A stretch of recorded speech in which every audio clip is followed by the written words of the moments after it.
Okay, so first off, thank you for letting me interview you. Um, my first question, do you think that America's actions recently towards Mexico and China would be classified as imperialist, specifically the present administration's threats of economic warfare, sanctions, and various other dealings towards the two nations? Well, personally, in my opinion, I do not feel like that is associated with imperialism. And, Just to create us to be more of a power, I don't think that's imperialism. okay, and so my second question.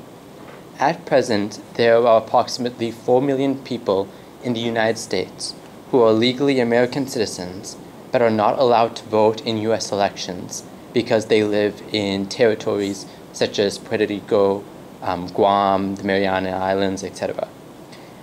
Do you, the reason that they're not allowed to vote is because they aren't states, but territories such as Puerto Rico are home to 3.6 million U.S. citizens, which is more than 22 of the 50 states.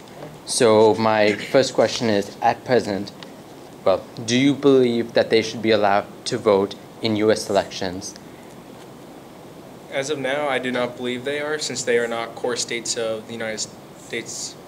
And I believe that since they aren't as affected by our presidential elections, I don't believe they should be able to.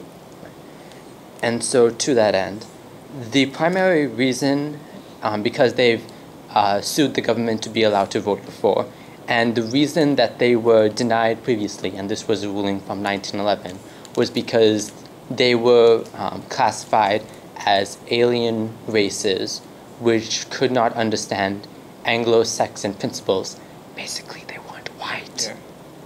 So to that end, do you think that it is imperialistic in a way to stop them from being able to vote for someone like the presidency who could send them to war, who could dictate their economic policy, and could conceivably technically leads them? First, I would not agree with the government about them being aliens, such as they are territories of the United States, which is not a core state, so they don't have as much power in our government, which is imperialistic, as we did have colonies, quote unquote, on like Guam, Cuba, and all other countries like that. So I do believe that it is wrong and it is imperialistic. Right. And my final question, and this is relating specifically to territories such as Puerto Rico, which house such a large population of U.S. citizens, and they already fall under all of the Constitution. Do you believe that they should have the right to become a state? Yes, I believe over time a territory with enough time and enough people should be able to become one of the core states of our country. Thank you. Thank You're you. welcome. Just quickly, thank you again. So at present, the United States, besides holding territory that encompasses 4 million people without proper representation, the U.S. also houses over 800 military bases and installations around the world, of which they use to conduct military operations and such as what's going on in Iraq, Syria, but also like peaceful forces like Sudan, Germany, etc.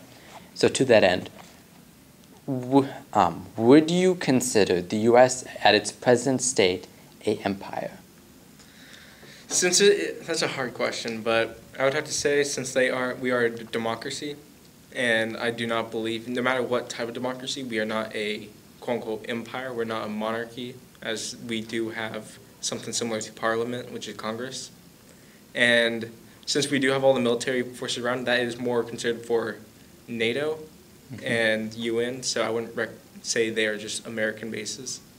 But then to that end, the German Empire had a representative body, as did the French Empire, and obviously the British Empire had parliament. Mhm. So would you say that it's possible to be a democracy and also be an empire? I believe it's possible, such as like totalitarian governments and stuff like that. They are able to be a democracy yet still have a main power and rule.